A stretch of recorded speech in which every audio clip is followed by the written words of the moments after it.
মায়ের পেটের ভিতরে একটা নাপাক পানি থেকে এক ফোঁটা পাক পানি থেকে আমি রব্বুল আলামিন একটা বডি তৈরি করলাম, সুন্দর একটা মানুষ তৈরি করলাম। মুখমণ্ডল থেকে শুরু করে মাথাটুকু আল্লাহ রব্বুল আলামিন নিজ কুদরতি হাতে বানাই, গোটা দেহটা বানাই ফেরেশতারা। আমার আল্লাহ তাআলা বলেন, বান্দা তোমার কত সুন্দর চেহারা দিলাম, তোমার মতো সুন্দর, তোমার মতো মানুষ, এত সুন্দর মানুষ পৃথিবীতে তোমার মতো মানুষ আর কোথাও পাবে না। আছে সবার নাক আছে, মুখ আছে, একই রকম, কিন্তু কারোর সাথে কারোর মিল নাই। আল্লাহ তাআলা বলেন, ইন্না খালাকনাল ইনসানা মিন নুতফাতিন আমশাজুন নাবতালিহি ফাজআলনাহু সামিআম বাসীরা। একটু জিকির করে লা ইলাহা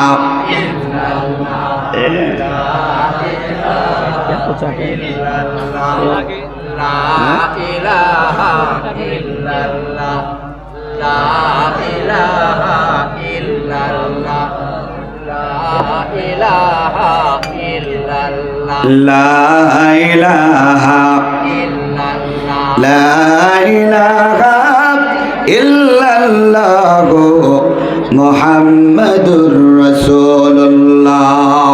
সকলে বলুন সাল্লাল্লাহু আলাইহি ওয়াসাল্লাম। আমার আল্লাহ তাআলা বলেন, মায়ের পেটের ভিতরে আমি রব্বুল আলামিন সুন্দর করে তোমার বডিটা তৈরি করলাম, মাথা থেকে শুরু করে পা পর্যন্ত আমার যেরকম পছন্দ সেরকম বানালাম। এরপরে রোগ দিলাম, রোগ দেওয়ার পর তোমার হার্ট ফিরে আসলো। রোগ কি জানি, কি জিনিস জানি আমরা? রোগটা কি? অনেকে বলে জান, অনেকে বলে প্রাণ। না ভাই না, রোগটা অন্য কিছু নয়, রোগটা হলো আল্লাহর হুকুম। যতক্ষণ পর্যন্ত আপনার ভিতরে আমার ভিতরে রোগ থাকবে ততক্ষণ পর্যন্ত আমরা বেঁচে থাকবো। আল্লাহর হুকুম থাকবে, যতক্ষণ বেঁচে থাকবো ততক্ষণ আল্লাহর হুকুম নাই, দুনিয়া থেকে বিদায়। এই রোগ নিয়ে কত মানুষ কত কিছু বলে, রোগের নাকি ওজন আছে, রোগকে দেখা যায়। অনেকে অনেক কথা বলে, আমি সেদিকে যাব না। রোগটা অন্য কিছু নাই, রোগ কার হুকুম? আরো জোরে বলেন, কার হুকুম? আল্লাহর হুকুম আছে বলে আপনি বেঁচে আছেন। আল্লাহর হুকুম না থাকলে দুনিয়ার কেউ আপনাকে দাম দেবে না। সেই আল্লাহর হুকুম পাওয়ার সাথে সাথে মায়ের পেটের ভিতরে আল্লাহ রাব্বুল আলামিন আমাদেরকে আস্তে আস্তে বড় করলেন। একটা জীবিত মায়ের পেটের ভিতরে আর একটা জীবিত সন্তানকে আমার আল্লাহ তাআলা বানালেন। মায়ের পেটের ভিতরে আল্লাহ তাআলা খাবারের ব্যবস্থা করে দিলেন, দুনিয়াতে আসার পরেও খাবারের ব্যবস্থা করে দিলেন আমাদের আল্লাহ। মায়ের পেটের ভিতরে কি খাবে কেউ ব্যবস্থা করে নাই। আজকে যারা মানুষের জন্য রাজনীতি করেন, মানুষের পিছনে চলেন, সেই মানুষ ছাড়া, ওই নেতা ছাড়া আপনার দিন চলে না। যেই নেতার আইন মানার কারণে আপনি আল্লাহর আইন ভুলে গেলেন, ওই নেতা কিন্তু মায়ের পেটের ভিতরে খাবারের ব্যবস্থা করে নাই। মায়ের পেটের ভিতরে কে খাবে কেউ ব্যবস্থা করে নাই। সৃষ্টি করছেন যিনি, খাওয়াবেন তিনি। আল্লাহ তুমি দয়ার সাগর, রহমানুর রহিম, তোমার দয়াই পূর্ণ আমার সারা নিশিদিন, তোমার দয়াই পূর্ণ আমার। আপনাদের খুব বেশি কষ্ট দিয়ে ফেলছি মনে হয়। মাঝে মাঝে যদি আমাদের সাথে দুই এক কলি গান গান, আপনারা তো গান গান এটা আমি জানি, যদি গান তো আল্লাহর জন্য একটু দুই এক কলি যদি গান গাওয়া যায় কোনো সমস্যা হবে? তোমার দয়াই পূর্ণ আমার সারা নিশিদিন, তুমি মিটাও সকল চাওয়া দুদিন আগে পরে, তোমার কাছে সকল পাওয়া সবই তোমার তরে, তোমার পথে চললে সবাই আসবে যে সুদিন, তোমার দয়াই পূর্ণ আমার সারা নিশিদিন। নারায়ে তাকবীর। ভাইরা আমার, বাবাজিরা আমার, আল্লাহ তাআলা তার বান্দাকে বানালেন, কত চমৎকার করে বানালেন। আমার আল্লাহ তাআলা বলে, মায়ের পেটের ভিতরে খাবারের ব্যবস্থা করলাম আমি আল্লাহ। কেন আমার গোলামি করবে না? কেন আমার দাসত্ব করবে না বান্দা? আজকে কোন মানুষের তৈরি করা আইনের পিছনে করো, ওই মানুষ তো তোমাকে পথ দেখায়নি, সৃষ্টি করেনি। আমি আল্লাহ তাআলা তোমাকে বানালাম। ইন্নাল্লাহ ফালিকুল হাব্বি ওয়ান নাওয়া ইখরিজুল হাইয়া মিনাল মাইয়িতি ওয়া ইখরিজুল মাইয়িতা মিনাল হাইয়্যি যালিকুমুল্লাহু ফাআন্না তুফাকুন। তোমাকে আমি বানালাম আটি থেকে গাছ বের করার মতো, ঠিক না? আমি রব্বুল আলামিন তোমাকে সৃষ্টি করলাম। আমি আল্লাহ ইচ্ছা করলে জীবিতকে মৃত করতে পারি, মৃতকে জীবিত করতে পারি। কে পারেন এগুলো?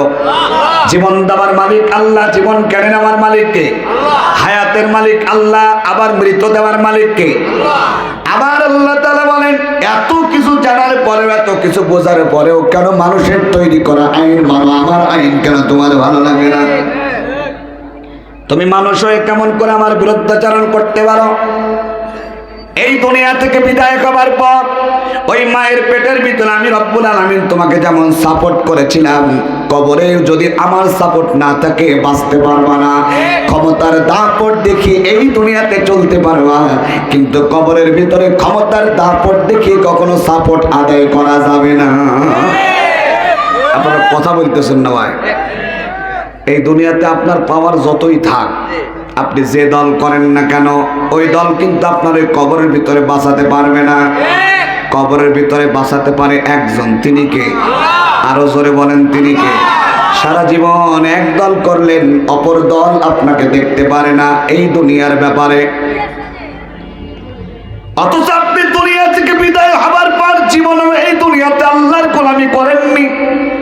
কবরের ভিতরে আল্লাহ রসুলকে আপনার সামনে নিয়ে আসা হবে, আর আপনি বলে দেবেন এটা আমাদের নবী। এটা কখনোই সম্ভব নয়। এই দুনিয়াতে সাধনা করতে হবে, আল্লাহর নবীর আদর্শ গ্রহণ করতে হবে, নবীর নেতৃত্ব মেনে নিতে হবে। নবীর আদর্শ যারা গ্রহণ করে তাদের পিছনে পিছনে থাকতে হবে।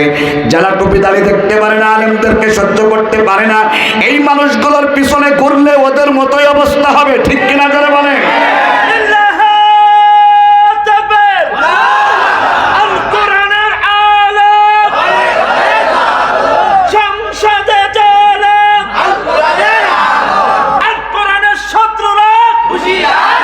আল্লাহ কবুল করুন, আরো জোরে বলেন আমিন।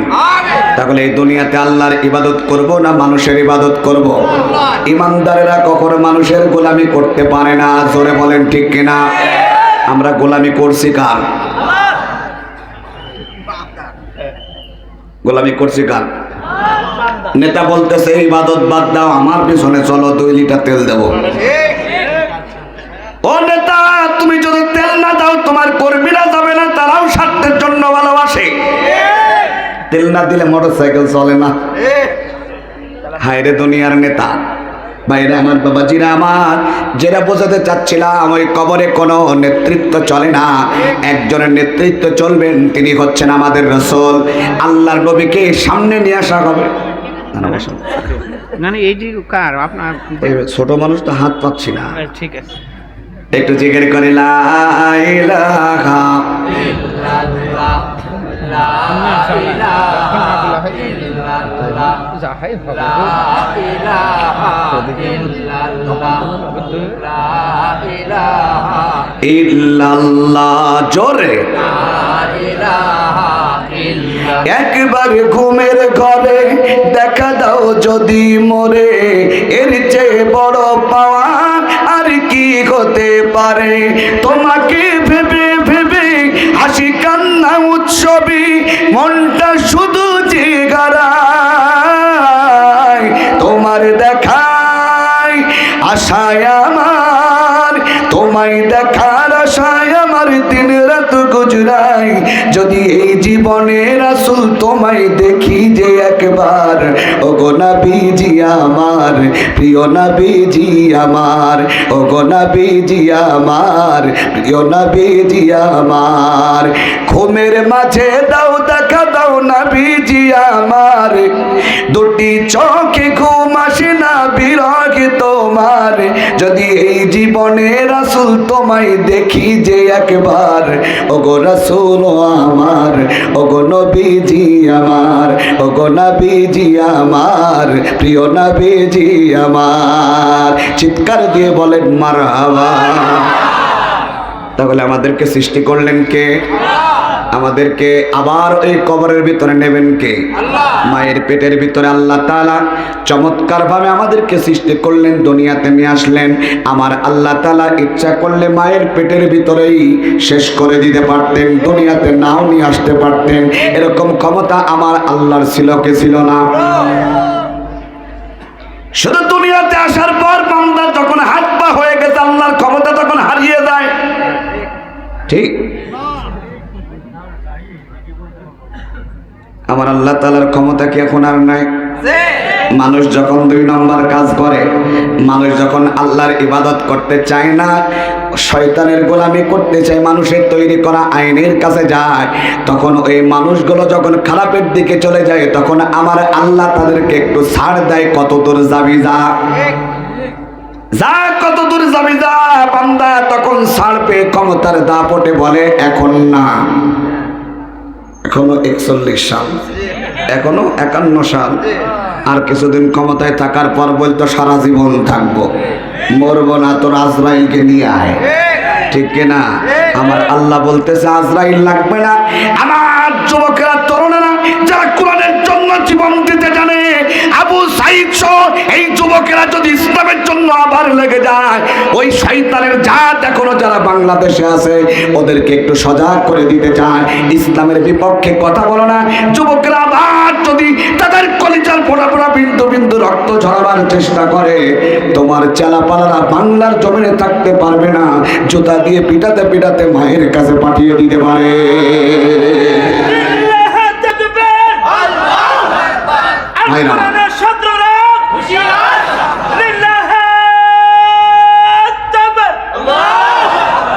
ওনারই জোর বেশি হয়েছে, আপনাদের একটু কম হচ্ছে। উনি স্লোগান দিচ্ছে, আপনারা তাকিয়ে আছেন, কিন্তু হতভম্ব হয়ে গেছে। স্লোগান দিচ্ছে কে? স্লোগানের আওয়াজে তো আসতে হলে হবে না, জোরে দিতে হবে, নারায়ে তাকবীর। সবাই একটু সজাগ হন। আমাদের যিনি প্রধান বক্তা তিনি কিন্তু জিহাদি সাহেব, আমার পাশেও যিনি বসা আছেন উনিও কিন্তু জিহাদি সাহেব।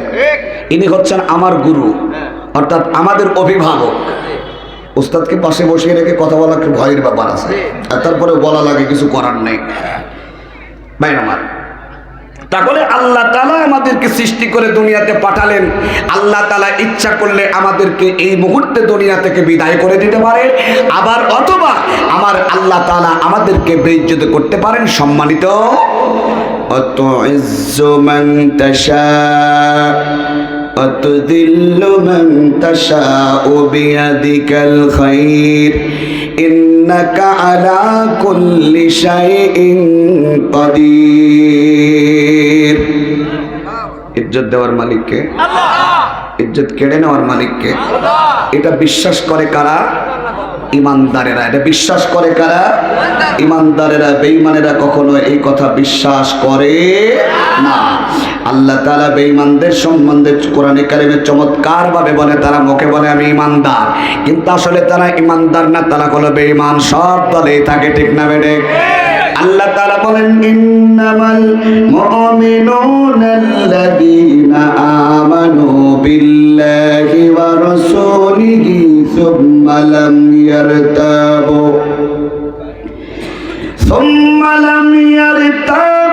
ওয়া জাহাদু বিআমওয়ালিহিম ওয়া আনফুসিহিম ফি সাবিলিল্লাহ উলাইকা হুমুস সাদিকুন। মুমিন তো কেবলমাত্র তারা যারা বিশ্বাস করেন এনেছে, আল্লাহ এবং আল্লাহ রাসূলের প্রতি যারা ঈমান এনেছে এবং সন্দেহ পোষণ করে না, তাদের জীবন আল্লাহর জন্য কোরবানি করবে, আল্লাহর রাস্তায় জীবন দিকে তারা পিছপা হবে না, তারাই হচ্ছে একনিষ্ঠ সত্যবাদী। এটা হচ্ছে ইমানদার। আর মুনাফিক যারা, তারা বলে আমরা এ দলে আছি ওই দলে আছি, সরকার পরিবর্তন হলেই যে সরকার ক্ষমতায় সে সরকার আমাদের সরকার। বলেন সুবহানাল্লাহ। যে সরকার ক্ষমতায় আসে ওই সরকারই আমার সরকার। সব দলেই থাকে, আছে না নাই? আল্লাহ রাব্বুল আলামিন তাদের ব্যাপারে চমৎকার ভাবে কি আল্লাহ তাআলা বলতে পারেন কি পারেন না? ওয়া মিনান নাসি মান ইয়াকুলু আমান্না বিল্লাহি ওয়া বিল ইয়াউমিল আখির ওয়া মা হুম বিমুমিনিন।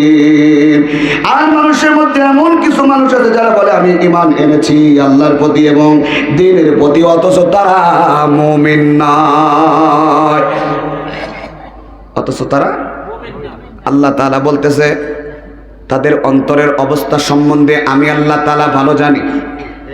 তারা মুখে বলে আমি ঈমান এনেছি, বিপদে পড়ে কেবলমাত্র সরকার পরিবর্তন হওয়ার কারণে, আরে ভাই আমি ওর মধ্যে ছিলাম না, আমি তোমার দলে, ঠিক না বেঠিক? অথচ তারা যখন ওই জালিমদের সাথে ছিল তারা কখনো ইমানদারদের পক্ষে ছিল না। যারা ইসলামের কথা বলেছে তাদের বিরুদ্ধে আচরণ করেছে, তাদের নামে মামলা দিয়েছে, অত্যাচার জুলুম নির্যাতন করেছে, ঠিক কিনা বলেন? আল্লাহ তাআলা তো মনের অবস্থা জানে। পিঠ বাঁচানোর জন্য এখন দল চেঞ্জ করছো, আছে না নাই? এরা হচ্ছে গোল আলু, মানে কি মুনাফিক, সব দলে থাকে। ভাই আমার বাবাজিরা আমার, কিন্তু মুমিন তো তারা যারা সব সময় আল্লাহর জন্য পাগল হয়ে যায়। কোরআন তেলাওয়াত করলে, কোরআনের আলোচনা করলে বান্দা আর অন্যদিকে যেতে চায় না।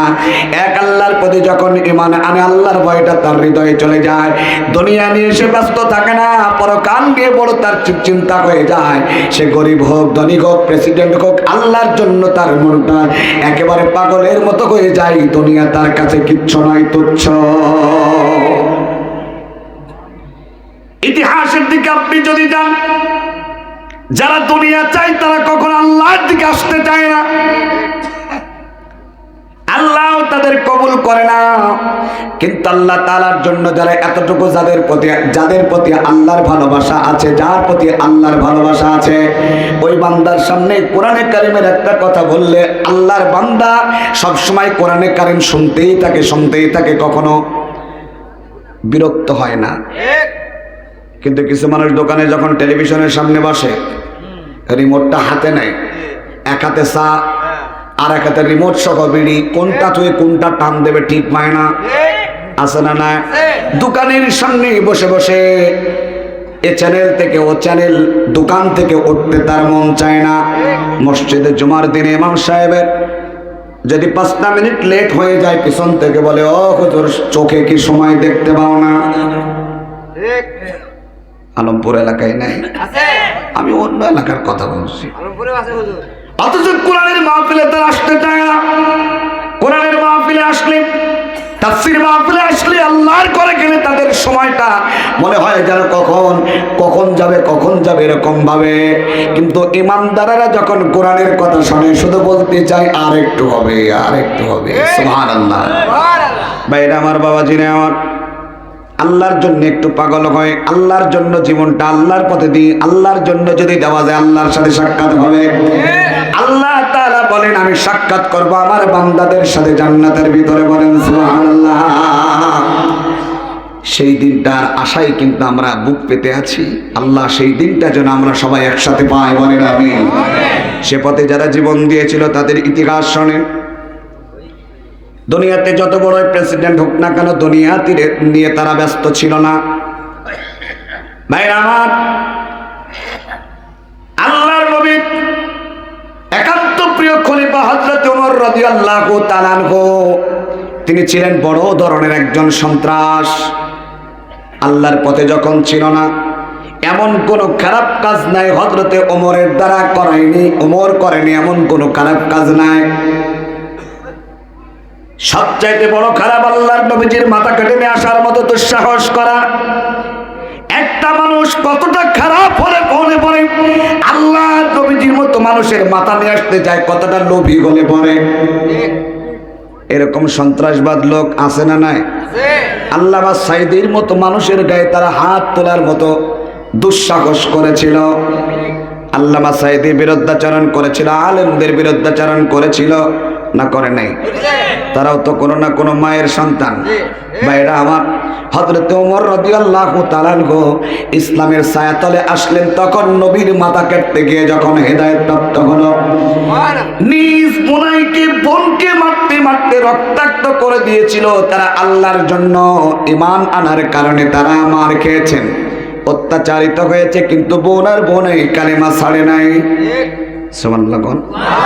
আর আমাদের একটা মামলা হলে পরের দিন দল পরিবর্তন, ও দল করা যাবে না, ও দল করলে এখন মার খাওয়া লাগবে। অথচ আল্লাহর নবী সাহাবায়ে কেরাম আল্লাহর নবীর প্রতি যখন কালিমা গ্রহণ করেছিল, তাদের হৃদয়ে কার ভয়? আরো জোরে বলেন। আল্লাহর নবীর সাহাবারা মার খেয়েছেন, হযরত ওমর মেরেছেন, রক্তাক্ত করেছেন। এরপরে বলেছেন, কি তেলাওয়াত করছিলে ওই পাতাটা আমার কাছে দে, ওই কিতাবটা আমার কাছে দে। তারা জবাব দিয়েছিল, ইন্নাল মুশরিকুনা নাজাসুন, মুশরিকরা হলো অপবিত্র, অপবিত্র হাতে কখনো পবিত্র জিনিস তুলে দেওয়া যাবে না। ওমর আরো খেপে গেল। ওমর মারতে মারতে, ওমরের মতো মানুষ তার শরীরটা কাঁপা শুরু করলো। হযরত ওমর মারতে মারতে হাঁপিয়ে গেল। এরপরে বলতেছে, কালিমা ছাড়। হযরত ওমরের বোন আর বোনাই কালিমা ছাড়েনি, কার জন্য? আরো জোরে বলেন, কার জন্য? ওরা জানে আল্লাহর পথে যারা জীবন দেয় তারা মরে না, তাদের নাম শহীদ। ওয়ালা তাকুলু লিমান ইউকতালু ফি সাবিলিল্লাহি আমওয়াত বাল আহইয়াউ ওয়ালাকিন লা তাশউরুন। আল্লাহর জন্য যারা জীবন দেয়, আল্লাহর পথে যারা জীবন দেয়, তাদেরকে মৃত বলা যাবে না, তারা শহীদ। তাদের রিজিকের ব্যবস্থাও আমার আল্লাহ করে থাকেন। জোরে কোন সুবহানাল্লাহ। উমর চিন্তা করলো, হায় রে মানুষ, মানুষকে কি দিয়ে ভয় দেখানো যাবে? কি দিয়ে ভয় দেখানো যায়? আপনারা বলেন। মানুষকে সর্বোচ্চ তার জীবন কেড়ে নেওয়ার ভয় দেখানো যায়, কিন্তু জীবনটা যখন আল্লাহর পথে জীবন দেওয়ার জন্য পাগলের মতো হয়ে গেল বোন আর বোনায়, তখন আল্লাহ রাব্বুল আলামিন বিশ্ব নবীজির দোয়া কবুল করে নিয়েছিলেন এবং বলেছিলেন, যে মানুষগুলো রাসূলের জন্য জীবন দিতে পারে, আল্লাহর জন্য জীবন দিতে পারে, তাদেরকে মেরে কখনো ইসলামের পথ থেকে সরানো যাবে না। আমার দিকে তাকান। চিন্তা করলেন, এত মারার পরেও যারা ইসলাম ছাড়ে না, তাদেরকে আর কি দিয়ে ভয় দেখানো যাবে? না, তাদেরকে আর ভয় দেখিয়ে লাভ নাই। আল্লাহ তাআলার হেদায়েত হযরত ওমরের মধ্যে প্রবেশ করেছে। ও বোন, এই তেলাওয়াত যদি আমি করি, আমার করা লাগে, এরকম চেষ্টা যদি আমি করি, তাহলে আমি কি তেলাওয়াত করতে পারবো নাকি? এই কিতাবটা যদি আমি নিতে চাই, তাহলে আমার করণীয় কি? সুবহানাল্লাহ। এতক্ষণ যে ওমর আল্লাহর নবীর সাহাবাদেরকে কালিমা গ্রহণ করার কারণে মারলো, মারতে মারতে রক্তাক্ত হয়ে গিয়েছিল, সেই বোনকে মারতে মারতে দুনিয়া থেকে বিদায় করার উপক্রম হলো। আর মারতে পারছে না, তখন হেদায়েতটা হলো, বোন, যে তেলাওয়াত শুনে তুই কালিমা গ্রহণ করেছিস, ঈমানটা আমি আমার আল্লাহর পথে দিতে চাচ্ছিস, ওই তেলাওয়াতটা আমি করতে চাই, আমি আর এ পথে থাকতে চাই না। বোন বলল যে কোরআন যদি ধরতে হয়, তেলাওয়াত যদি করা লাগে, তাহলে তোমাকে পবিত্র হতে হবে। পবিত্র না হওয়া পর্যন্ত, পবিত্র না হওয়া পর্যন্ত কোরআনে কারীম তোমার হাতে তুলে দেওয়া যাবে না। বোন আর বোনাইকে তুললেন, চলো যাই। অজু করলেন, গোসল করলেন, দুইজনকে এই রক্তাক্ত শরীর নিয়ে সামনের দিকে অগ্রসর। সাহাবায়ে কেরাম আল্লাহর নবীকে বললেন, ইয়া রাসূলুল্লাহ, আমরা দেখে আসলাম ওমর আসতেছে তার বোন আর বোনাইকে মেরে। এখন তো আল্লাহ নবীর গায়ে হাত দিতে সে দ্বিধাবোধ করবে না। ইয়া রাসূলুল্লাহ, আমি সামনে দাঁড়াবো, আগে আমি মরি। সুবহানাল্লাহ। আগে আমি মরবো, তারপরে আমার নবীকে মারবে। আমরা বেঁচে থাকবো আর আল্লাহ নবী যে দুনিয়া থেকে বিদায় হবে, এরকম হতে দেব না। হযরত ওমর রাদিয়াল্লাহু তাআলা আনহু আসতেছেন। আল্লাহ নবীজি বলল, সাহাবারা তোমরা সরে যাও, আমি রাসূল, তুমি রাসূল, তোমরা রাসূল না, আমি নবী, তোমরা নবী না, আমি যা দেখি তোমরা তা দেখো না। আমি দেখতেছি ওমর কোলা তরবারি নিয়ে বোনার বোনাইকে মারতে মারতে আমার কাছে নিয়ে আসছে। আমি দেখতেছি হযরত ওমরকে ইসলামের জন্য আমার আল্লাহ তাআলা কবুল করে নিয়েছে। হযরত ওমর আসলেন, আল্লাহর নবীর কাছে এসে নবীর পায়ের কাছে তরবারি জমা দিয়ে বললেন, ইয়া রাসূলুল্লাহ, আমি ভুল করেছি, আপনি আমারে কালিমা পড়িয়ে দেন। আল্লাহর নবীজি হযরত ওমরকে ইসলামের জন্য কবুল করে নিয়ে কালিমা পড়ে নিলেন। এই আলোচনা করা আমার মূল উদ্দেশ্য নয়, মূল উদ্দেশ্য আমাদের শিক্ষা নেওয়া। রাসূল করিম সাল্লাল্লাহু আলাইহি ওয়াসাল্লামের মাথা কাটতে পারে এমন দুঃসাহস হযরত ওমরের ছাড়া আর কারণ ছিল না। সেই ওমর ইসলামের কাছে এগিয়ে আসলেন, আলহামদুলিল্লাহ বলেন। ইসলামের কাছে আসলেন যে ওমর কবর টবর বুঝতো না, নিশা ছাড়া কিছু বুঝতো না, লোভ লালসার মধ্যে লিপিবদ্ধ।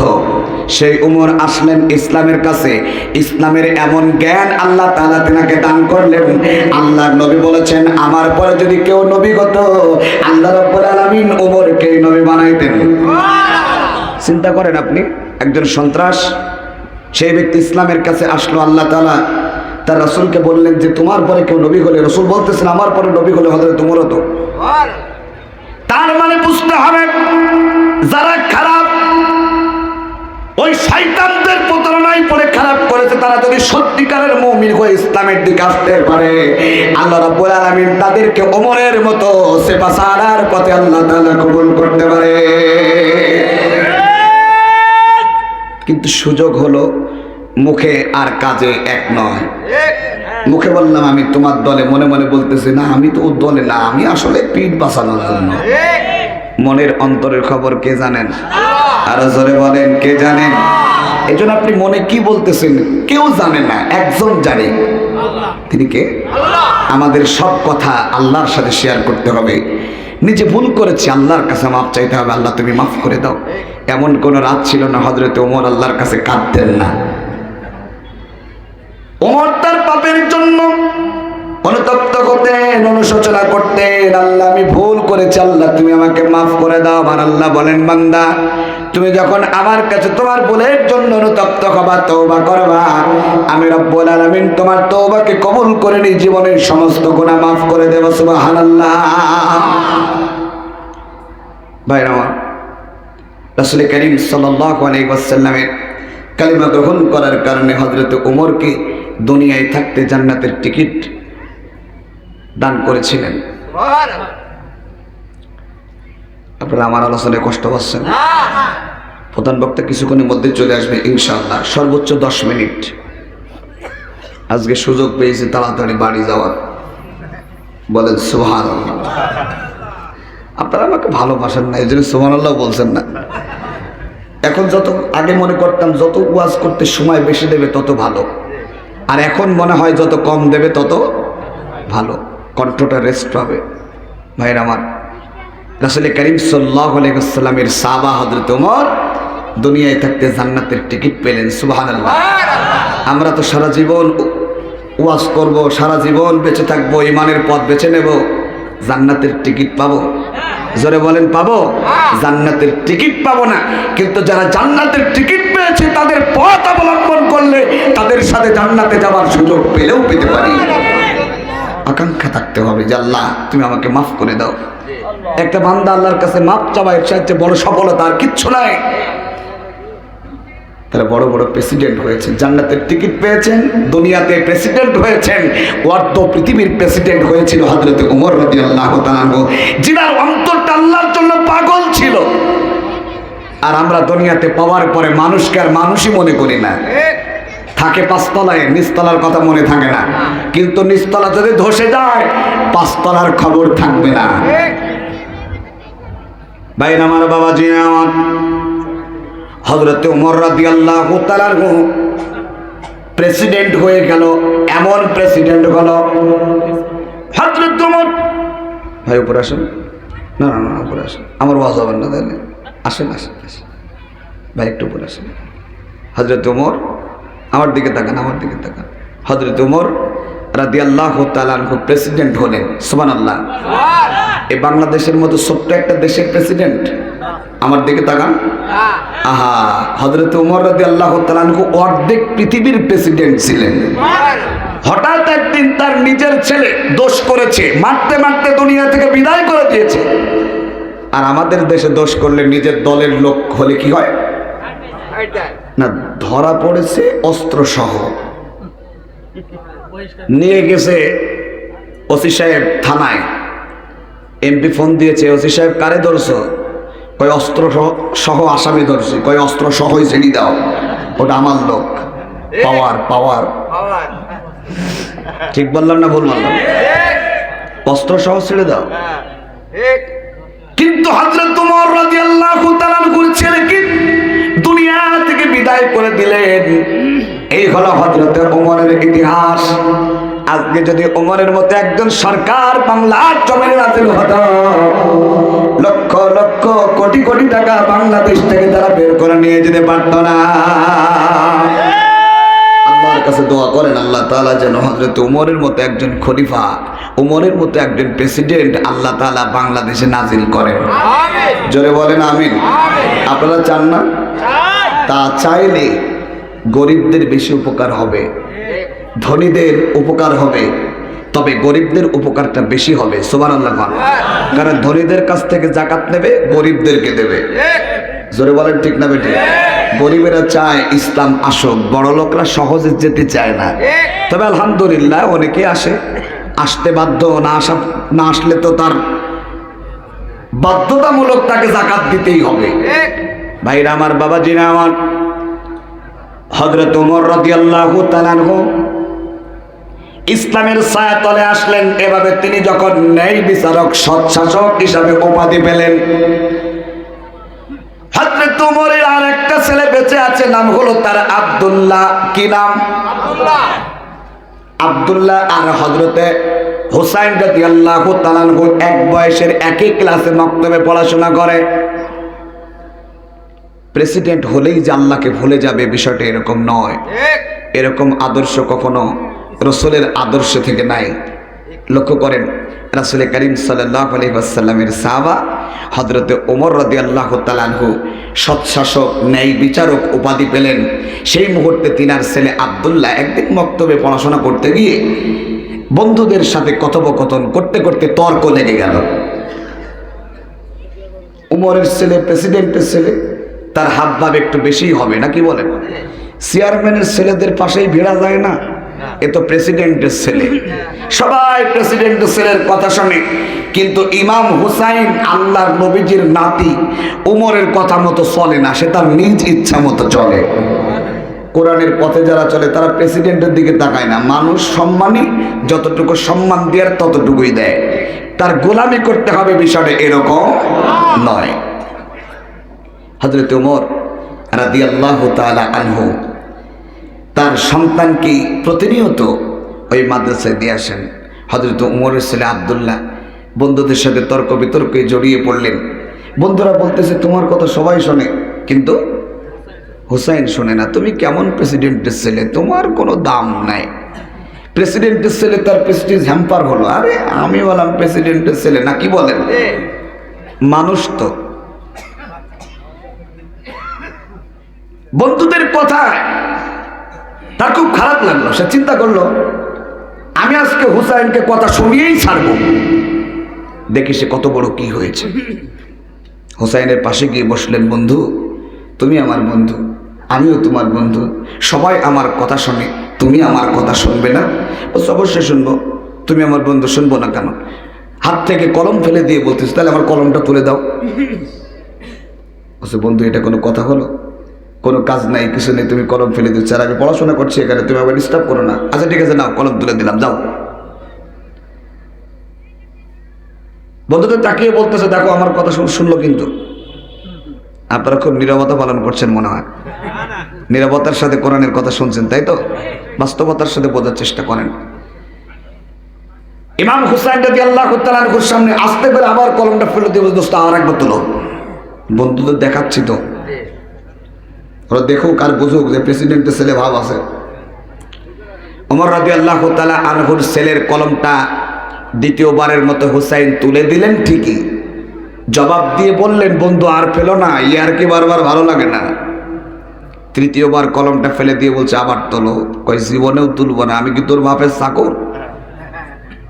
মারহাবা কোন।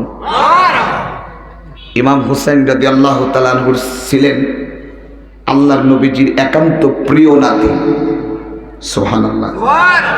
আল্লাহর নবী যখন বাড়িতে থাকতেন, নানা নাতি যখন এক জায়গায় থাকতেন, তখন আল্লাহর নবী ঘোড়া হতেন, ইমাম হাসান হুসাইন পিঠে চড়ে আল্লাহর নবীকে ইয়ারকি ছলে বলতেন, ঘোড়া যাও, সামনে যাও।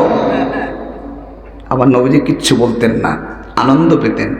নানা নাতির সম্পর্কটা অনেকটা আনন্দের। এটা আমাদের বাচ্চা থেকে আমরা এখন দেখতেছি। ভাইরা আমার, ইমাম হুসাইন বলল, আমি তোমার বাবার চাকর না, আমি কলম তুলে দেব। কখনোই সম্ভব নয়, আমি কলম তুলব না। মারহাবা কোন জোরে।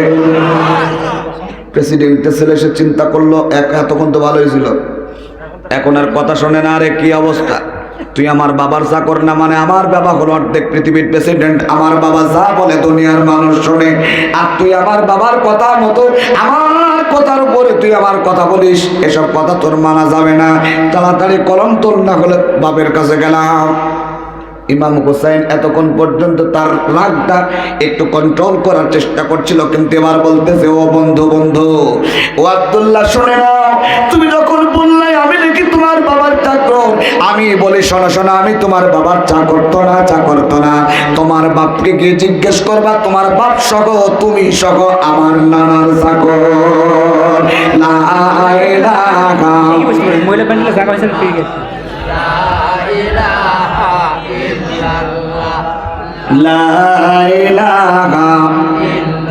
মা বোনদেরকে অনুরোধ করছি, মা বোনেরা আপনি একটু সামনে এগিয়ে আসেন, পিছনে মা বোনেরা জায়গা পাচ্ছে না। আল্লাহর রাস্তায় আপনারা একটু সামনে এগিয়ে আসেন। আরেকজন মাকে আরেকজন বোনকে বসার সুযোগ করে দিলে জান্নাতে হয়তো আপনার বসার সুযোগ আল্লাহ তাআলা একটা জায়গায় রেখে দেবে। সবাই আপনারও শীতের সময় কোনো সমস্যা নেই তো, আপনাদের একটু আগে ভাগে এগিয়ে আসেন, সামনের দিকে এগিয়ে আসেন।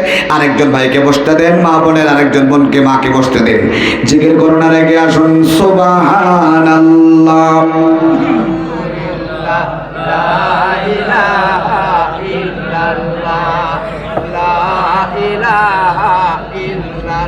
একটু জোরে লা ইলাহা। ভাই আপনাদের কষ্ট হচ্ছে? চাচা জোরে পড়তেছেন না, কিন্তু একটু জোরে জোরে বলেন, লা ইলাহা, আর জোরে লা ইলাহা।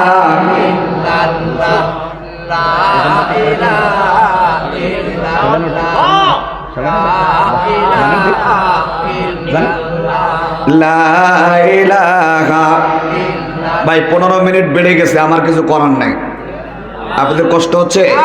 9:15 আসার কথা ছিল, হয়তো তিনি 9:30 আসবে ইনশাআল্লাহ। নাকি নাকি আনতেছে? তাহলে তো আমার ওয়াজ শেষ। ঠিক আছে, আলহামদুলিল্লাহ। আবার ভালো থাকবেন, আবার দেখা হবে ইনশাআল্লাহ। হাতের কলম ফেলে দিয়ে বলতেছে, কলম তোলো। সে বললো, আমি তোমার বাবার চাকর না, কলম তুলবো না। তোর বাপকে নিয়ে আয়, ঠিক কিনা? আমি কলম তুলতে পারবো? আমি দোষ করি না, আমি কেন অপরাধী হবো? যাও তোমার বাপকে গিয়ে বলো, তোমার বাপ আমার নানার চাকর। রেগে গেল হযরত ওমরের সন্তান আব্দুল্লাহ। বাপকে গিয়ে বলতেছেন, আব্বা, আপনি কতজনের বিচার করে দেন, কোন বিচার মানুষ কিন্তু ন্যায় বিচার পেয়েছে, আপনার কাছে কখনো দুর্নীতি হয় না। আজকে আমাকে এবং আমার আব্বাকে চাকর বলেছে, ওই ইমাম হুসাইন, তার বিচার কিন্তু আজকে করে দিতে হবে। হযরত ওমর বলল, তাই সত্যি কি তোমাকে চাকর বলেছে? সত্যি কি বলছে? হ্যাঁ বলছে। প্রমাণাদি নিয়ে নিল। হযরত ওমর রাদিয়াল্লাহু তাআলা আনহু সবার কাছে জানিয়ে দিল, আগামীকাল ইমাম হুসাইনের বিচার করব আমি। ওমর, এটা পাবলিশ করে দাও, সবাইকে জানিয়ে দাও, ওমর বিচার করবে হুসাইনের সন্তানের বিপক্ষে কথা বলার কারণে। দুনিয়ার সব মানুষগুলো ইমাম হুসাইনকে ভালোবাসতেন নবীর কারণে। সুবহানাল্লাহ। ইমাম হুসাইনের পক্ষে সমস্ত মুসলমানেরা ইমাম হুসাইন রাদিয়াল্লাহু তাআলা আনহুর বিচার করবে। হযরত ওমর হয় কি হয় না হয়, অবস্থা তো খুবই খারাপ। নিজের সন্তানকে দুনিয়া থেকে বিদায় করে দিয়েছে, না জানি ইমাম হুসাইনকেও বিদায় করে দেয় কিনা, কি হয় না হয় বোঝা যায় না। হযরত ওমর রাদিয়াল্লাহু তাআলা আনহু পরের দিন সকালবেলায় কাঠগড়ার আসামিকে তুলে দিলেন, হযরত ইমাম হুসাইনকে তুলে দিলেন। অন্য একটি অপোজিটে যেই কাঠগড়া থাকে সেখানে আসামিকে তুললেন এবং অপরদিকে সাক্ষীগণকে তুললেন।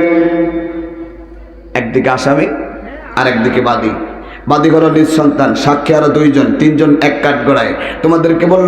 ওদেরকে বললো তোমরা বলো ইমাম হুসাইনকে আমাকে চাকর বলেছে? আমার ছেলেকে বলার দরকার নেই, আমাকে কি চাকর বলেছে? তারা বললো যে হুজুর বলেছে, কিন্তু দোষ আপনার ছেলে। তাহলে সাক্ষী কার পক্ষে গেল? বলছে যাও তোমাদের কথা আমি নেবো না, যাও। ইমাম হুসাইনকে বললো ইমাম হুসাইন, তুমি আল্লাহর নবীর নাতি এটা জানি, কিন্তু তুমি দুঃসাহস কিভাবে করলে আমাকে তোমার নানার চাকর বলা?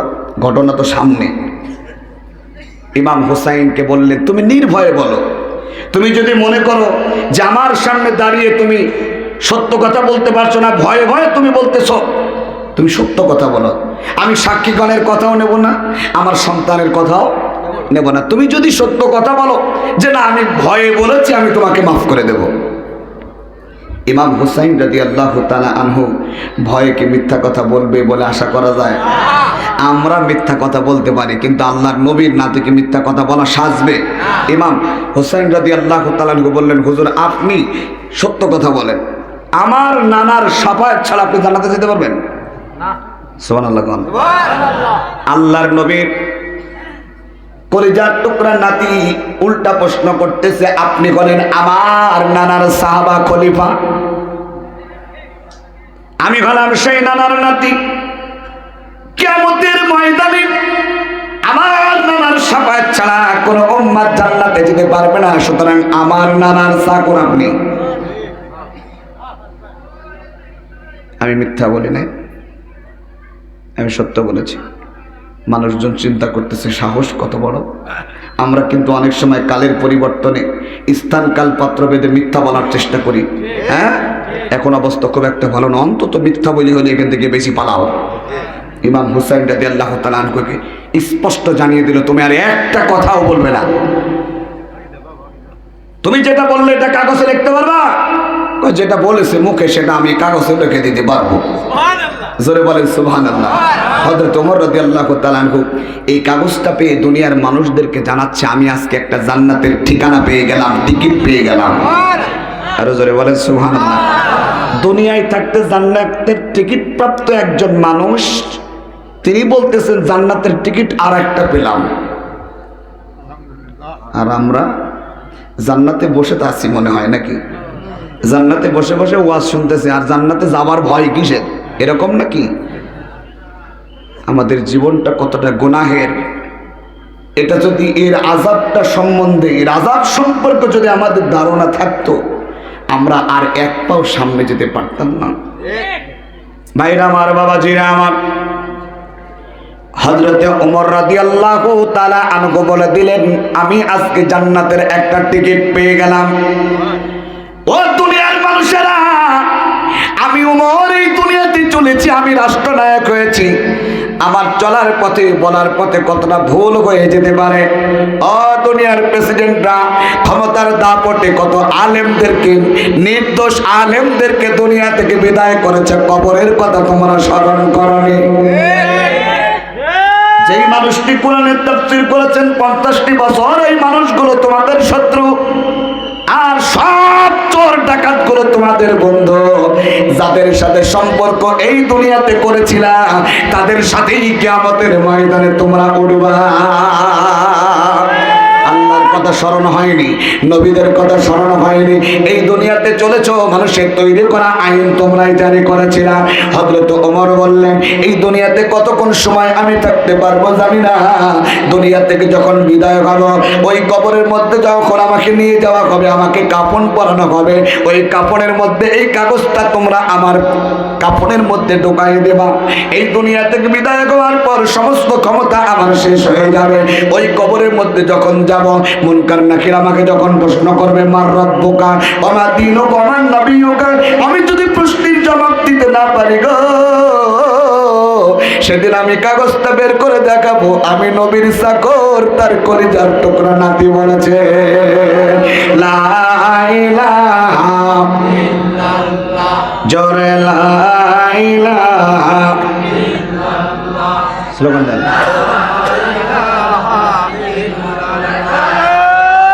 তাকবীর,